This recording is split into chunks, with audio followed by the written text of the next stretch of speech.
శ్రీ మైసూర్ చాముండేశ్వరి దేవి జ్యోతిష్యాలయం. సమస్యలతో చింతిస్తున్నారా? అయితే ఒక్కసారి గురూజీకి ఫోన్ చేయండి. అనారోగ్యంతో బాధపడుతున్నారా? ఆర్థికంగా ఇబ్బంది పడుతున్నారా? మనశ్శాంతి కోల్పోతున్నారా?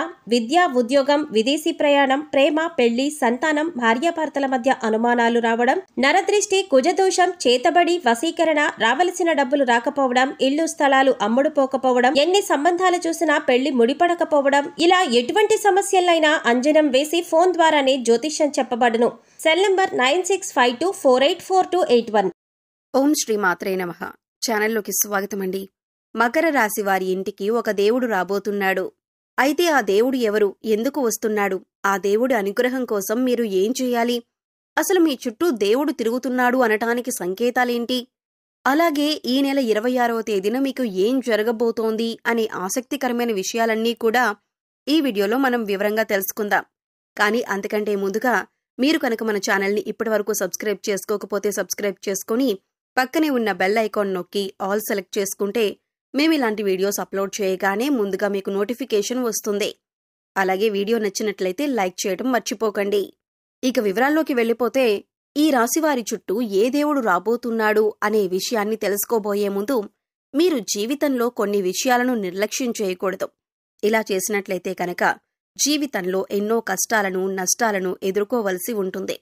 కాబట్టి వాటి నుండి బయటపడటానికి ఆ విషయాలను నిర్లక్ష్యం చేయకుండా ప్రతి అంశాన్ని కూడా ఆచితూచి ఆలోచించి నిర్ణయం తీసుకోవాలి. ఆ విషయాల గురించి మనం వివరంగా తెలుసుకుందాం. ప్రస్తుతమున్న పరిస్థితుల్ని అనుసరించి కొన్ని సందర్భాలలో తోచింది చేసే విధంగా మీరు ప్రవర్తిస్తూ ఉంటారు. అటువంటి పరిస్థితుల్లో మార్చుకోకపోయినట్లయితే జీవితంలో కష్టాలను ఎదుర్కొంటారు. అందుచేత ప్రతి ఒక్క అంశాన్ని క్షుణ్ణంగా పరిశీలించి నిర్ణయం తీసుకోవాలి. ఆలోచనలు స్థిరంగా ఉండేలా ప్రయత్నించాలి. ఒక నిర్ణయం తీసుకుంటే దానికి ఖచ్చితంగా కట్టుబడి ఉండాలి. ఈ అంశంలో మీరు మీ ప్రవర్తనను సవరించుకుంటే కనుక జీవితాన్ని ఆనందదాయకంగా మార్చుకోవచ్చు. ఈ రాశివారికి జీవితంలో ఒడిదుడుకులు ఎక్కువగా ఉంటాయి. అలాగే అధికంగా శ్రమించి తమ బాధ్యతలను నిర్వహించి ఉన్నత స్థానానికి చేరుకుంటారు. ఈ రాశివారికి మంచితనం, మానవత్వం అధికంగా ఉంటాయని చెప్పొచ్చు. ఇతరులు కష్టాల్లో ఉంటే ఖచ్చితంగా ఏదో విధంగా సహాయం చెయ్యాలి అని అనుకుంటారు. వీరి దగ్గర ధనం ఉన్నా లేకపోయినా ఎదుటివారు కష్టాల్లో ఉంటే మాత్రం సహాయం చేయటానికి ప్రయత్నిస్తారు. ఈ రాశివారు న్యాయం అనేది ఎవరికైనా ఒకటే అనే ఆలోచన కలిగి ఉంటారు. అందుకే మీకు ఎలా న్యాయం జరగాలి అని కోరుకుంటారో అలాగే ఎదుటివారికి కూడా వారు నిజాయితీపరులైతే వారికి ఖచ్చితంగా న్యాయం జరగాలి అని కోరుకుంటారు. ఈ గుణం కారణంగా ఎదుటి వ్యక్తులు మీకు ఆకర్షింపబడతారు. ఎప్పుడూ కూడా ప్రశాంతంగా ఉంటూ జీవితాన్ని ఆనందంగా గడపటానికి ఎక్కువగా ఇష్టపడతారు. ఎదుటివాళ్లు కష్టాల్లో ఉంటే సాయం చేయటానికి ముందుంటారు. కొద్దిగా సాయం చేయటానికి మీకు కష్టమైన పరిస్థితులు ఎదురైనా కూడా ఇష్టంగా సాయం చేయటానికి ముందుంటారు. ఈ సమయంలో మీరు నమ్మిన వ్యక్తుల చేత మోసపోయే అవకాశం కూడా కనిపిస్తోంది. అందుచేత ఎవరు మనవారు, ఎవరు పరాయివారు అని గమనించాలి. ఎదుటివారు మన మంచి కోసం చెప్తున్నారా లేదా వారికి అందులో లాభం ఏదైనా ఉందా అనే అంశాలను కూడా మీరు గమనించాలి. ప్రతి ఒక్కరి మీద ఒక కన్నేసి ఉంచాలి. ఎందుకంటే మీరు నమ్మిన వారే మీతో స్నేహపూర్వకంగా మాట్లాడుతూనే మిమ్మల్ని మోసం చేసి మిమ్మల్ని ఇబ్బందుల్లో పడేసే అవకాశాలు ఎక్కువగా ఉన్నాయి. ఈ సమయంలో ఈ రాశివారు వ్యాపార కూడల్ని అద్దెకిచ్చే ఆలోచన ఉంటే మానుకుంటే మంచిది. ఎందుకంటే అది మీకు నష్టాన్ని చేకూర్చవచ్చు. ఇక మీ వ్యాపారం ఏదైనా ఉంటే దాన్ని విస్తరించటానికి ప్రయత్నించినట్లయితే లాభాల బాట పడతారు. అలాగే వ్యాపారంలో ఎప్పుడూ అనుభవజ్ఞులను భాగస్వాములుగా చేర్చుకోవటానికి ప్రయత్నించండి. మీకు ఏదైనా సహాయం కావాలంటే అది చిన్నదైనా పెద్దదైనా కుటుంబ సభ్యుల యొక్క సలహాలు అలాగే వారి సహకారం తీసుకోవటానికి ప్రయత్నించండి.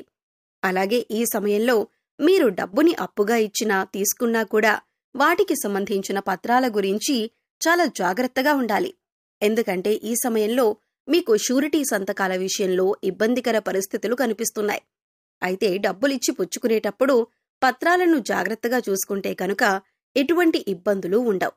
ఇక ఈ సమయంలో ముఖ్యంగా ఈ రాశివారి ఇంటికి ఒక దేవుడు రాబోతున్నాడని చెప్పుకోవాలి. దీనికి గల కారణం మీరు ఇతరులకు నిస్వార్థంగా సహాయపడే విధానం కావచ్చు, లేదా మీరు నిష్కల్మషమైన మనసుతో శివయ్యను పూజించిన విధానం కావచ్చు, మీ దయాగుణం, దానగుణం కావచ్చు. వీటి కారణం చేత అమ్మవారు ప్రసన్నమై మీ వెనకాలే ఉండి మిమ్మల్ని నడిపిస్తున్నారు. అందుచేత ఈ రాశివారు ఎదుటివారితో మాట్లాడేటప్పుడు కానీ ఎదుటివారికి సహాయం చేసేటప్పుడు కానీ చాలా నిర్మలమైన మనసుతో చేయాలి. శివయ్యకు కోపం తెప్పించే విధంగా మీరు ప్రవర్తించకూడదు. మీ దగ్గర లేని వ్యక్తుల గురించి మీరు తప్పుగా మాట్లాడకూడదు. కష్టాలలో ఉన్నవారు మీ వద్దకు వస్తే ఈ సమయంలో వారికి లేదు అనకుండా మీకు వీలైనంతలో ఎంతో కొంత సహాయం చేయండి. మంచితనం, మానవత్వం వదులుకోకుండా ప్రవర్తించండి. ఇంటిని పరిశుభ్రంగా ఉంచుకోవటానికి ప్రయత్నించండి. శివయ్య అనుగ్రహాన్ని పొందుతారు. ఇల్లు వాకిళ్లు శుభ్రంగా ఉన్న చోట సిరి సంపదలు, ఆయురారోగ్యాలు కలుగుతాయని పెద్దలు చెబుతారు. అలాగే ఇంటిని శుభ్రం చేసుకున్నాక ఇంట్లో సుగంధ ద్రవ్యాలతో ధూపం వెయ్యండి. ఇలా చేయటం వల్ల శివయ్య ఆశీస్సులు మీపైన ఎల్లప్పుడూ ఉంటాయి. అలాగే పరమేశ్వరుడు మీ చుట్టూ తిరుగుతున్నారు అని చెప్పటానికి సంకేతాలేంటో ఇప్పుడు చూద్దాం. ఇంట్లో ఎప్పుడూ సుగంధ పరిమళం వస్తున్నట్లయితే కనుక మీ ఇంట్లో దేవుడు తిరుగుతున్నాడు అని అర్థం చేసుకోవాలి. తరచుగా ఇంట్లో విభూతి మరియు గంధం వాసన వస్తున్నట్లయితే కనుక శివయ్య మీతోనే ఉన్నాడు అని అర్థం చేసుకోవచ్చు. అలాగే మీ ఇంట్లో తరచుగా ఢమరుకు శబ్దం వినబడుతున్నా కూడా మీ ఇంట్లో శివుడు ఉన్నట్లు అర్థం చేసుకోవచ్చు. ముఖ్యంగా రాత్రి సమయంలో గజ్జల శబ్దం వినబడుతున్నట్లయితే కనుక శివయ్య మీ ఇంట్లో తిరుగుతున్నారని అర్థం.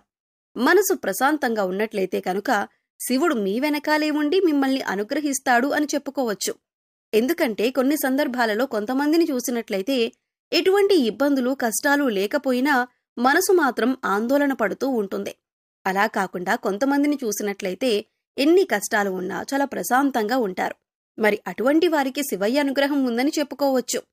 ఇక ఎప్పుడూ ఎదుటివారి మంచి కోరుకుంటూ దాన ధర్మాలు చేస్తూ నిస్వార్థంగా ప్రవర్తించినట్లయితే కనుక శివుడు మిమ్మల్ని తొందరగా అనుగ్రహిస్తారు. అయితే ఈ నెల 26వ తేదీన మీ శక్తి మేరకు శివయ్యకు అభిషేకం చేయండి. గుడికి వెళ్లలేని వారు ఇంట్లోనే చిన్న శివలింగం పెట్టుకుని అభిషేకం చేసుకోవచ్చు. వీలైతే పంచామృతాలతో అభిషేకం చేయండి. వీలు కాని వారు మంచినీటితో అభిషేకం చేసినా కూడా శివయ్య మిమ్మల్ని అనుగ్రహిస్తాడు. శివుడికి ఒక బిల్వపత్రాన్ని సమర్పించండి. అభిషేకానికి విభూతిని కూడా ఉపయోగించండి. శివయ్యకు విభూతి అంటే చాలా ఇష్టం. అలాగే అన్నంతో అభిషేకం చేస్తే అనారోగ్య సమస్య నుంచి బయటపడతారు. ఈ విధంగా శివరాత్రి రోజున లింగోద్భవ సమయంలో శివుడికి అభిషేకం చేసి శివయ్య అనుగ్రహానికి పాత్రులు కండి. అలాగే శివుడికి పాలతో వండిన పరవాన్నాన్ని నివేదించండి. అంటే పాలు కాగిన తర్వాత అందులో కొద్దిగా బియ్యం వేసి ఉడికిన తర్వాత కొద్దిగా బెల్లం వేసి కలపండి. ఈ పరవాన్నాన్ని శివుడికి నివేదించటం వల్ల శివుడి అనుగ్రహాన్ని పొందుతారు. శివరాత్రి రోజున ప్రతి నిమిషం కూడా శివుడి నామస్మరణ చేస్తూ ఉండండి. ఓం నమః శివాయ అనే మంత్రాన్ని నిరంతరం జపించండి. శివరాత్రి రోజున ఉదయాన్నే లేచి స్నానం చేసి ఇంట్లో ధూపం వేసి అన్ని గదుల్లో చూపించండి. అలాగే ఈ రోజున మీరు చేయకూడని తప్పు ఒకటి ఉంది. ఈ తప్పు చేసినట్లయితే శివయ్య ఆగ్రహానికి గురవుతారని గుర్తుంచుకోండి. ఇలా చేయటం వల్ల మీ ఇంటి నుండి అన్ని రకాల ప్రతికూలతలు తొలగిపోతాయి.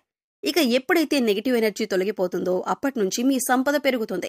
అలాగే మీరు కెరియర్ జీవితంలో విజయాన్ని పొందుతారు. అలాగే మీరు ప్రతికూల శక్తుల నుండి బయటపడటం కోసం ఇంటి గుమ్మం దగ్గరకు ఆవు వస్తే ఏదైనా మీకు శక్తి కొద్దీ ఆవుకు గడ్డి తినిపించి 3 ప్రదక్షిణలు చేయండి. భిక్షగాళ్లు వస్తే ఏదో ఒకటి ఇచ్చి పంపండి. కాని ఊరికే ఏమీ ఇవ్వకుండా పంపొద్దు. వారానికి 3 సార్లైనా సాయం సంధ్యా సమయాల్లో ఇంట్లో, వ్యాపార సంస్థల్లో ధూపం తప్పక వేయండి. అలాగే మీ వాహనాలకు నిమ్మకాయ దండను కట్టండి. ఈ రోజుల్లో మద్య మాంసాలకు దూరంగా ఉండండి. ఎవరిని దూషించకండి. ఇలా చేయటం వల్ల మీరు చిక్కుల్లో పడే అవకాశం ఉంటుంది. మీ చుట్టూ శివయ్య తిరుగుతున్నారు అనే విషయాన్ని గుర్తుంచుకోండి. ప్రతిరోజు దీపారాధన చేయండి. మీ ఇష్టదైవ నామస్మరణ చేస్తూ ఉండండి.